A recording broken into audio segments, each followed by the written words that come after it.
Hey guys, let us continue with the Inside Current Affairs for Prelims Insta PT30. We are doing the September month CA, in which we are doing the technology related current affairs. The next news is about eSIMs. So eSIMs have come again in the news as the new Apple iPhone 14 will be completely dependent on eSIMs in the US. So it is a kind of embedded SIM, essentially the same hardware as a regular SIM card chip, but now a permanently embedded part of the motherboard of a watch or even a smartphone. And the next news was about the Department of Telecom recently made it mandatory for the mobile phone manufacturers to register the IMEI, that is International Mobile Equipment Identity, the 15-digit number that uniquely identify each mobile device of all headset made in India with the government. So IMEI number has to be registered with Telecom Department. And the next news is about Ministry of Science and Technology. It has presented Inspire Award to 60 startup and financial support has been given to over 50,000 students to attract talent towards science. And what is MANIC? MANIC is Million Minds Augmenting National Aspiration and Knowledge program, which was launched in 2017. This is to target 1 million original ideas or innovation rooted in science and technology among the school students.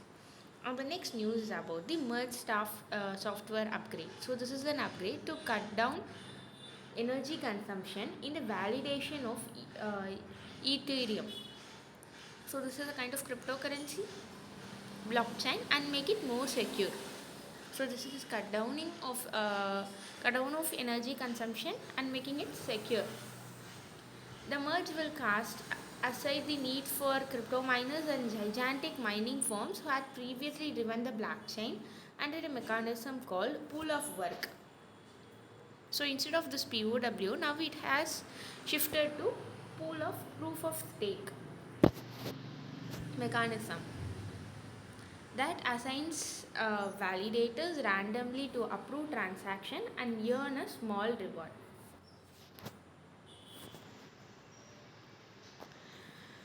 And the next news is about anonymization of data, AOD. So recently, MeitY issued guidelines on anonymization of data for e-governance and mobile security. So it's a process of protecting private or sensitive information by erasing or encrypting identities that connect an individual to stored data. And the next news is about IDRBT, that is Institute for Development and Research in Banking Technology. So this is an institution under the RBI. It has developed a new low-cost financial network to take banking to the remote area. So how it will do? By LoRa. LoRa is a technology. It is a wireless modulation technique in physical layer allowing long-range communication. So it uses dedicated radio which are not usually present in end user devices, limiting interference from other devices. It will make it possible for people in remote hilly and forest area without satellite signal to access banking service.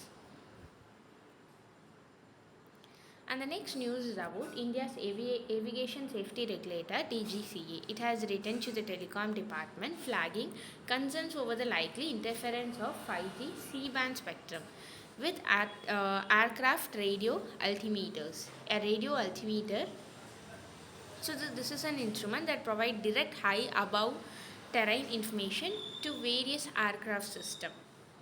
So basically, the DGCA it has written about the concerns regarding this particular C-band spectrum and to identify steps for its rectification.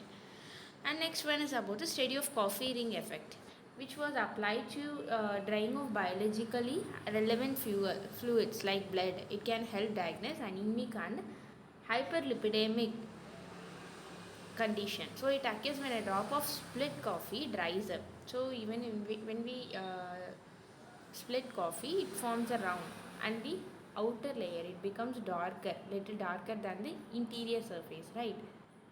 So this particular thing It is caused by the outward drift of suspended coffee particles from the center, and it is causing a denser and darkened rim. This particular effect has been observed in molecular other biological molecules like blood and other fluids. And the next news is about Coal India. It will sign MOU with Indian Oil, BHEL and GAIL for coal to chemical project through the surface coal gasification route. So the project will help achieve the target of 100 million tons of coal gasification by 2030, set up by the Ministry of Coal. So it's a process in which coal is partially oxidated by air, oxygen, steam and carbon dioxide under controlled condition to produce syngas. So syngas is a kind of mixture of oxygen, carbon dioxide, carbon monoxide, water vapor, etc. And the last news for today is about the flexi fuel car. So Toyota will launch its first flexi fuel car. So a flexible fuel vehicle is an internal combustion engine capable of operating on gasoline as well as on blend of gasoline and ethanol. Example E85 or flexi fuel is a gasoline ethanol blend containing 51% to 81% of or 83% of ethanol.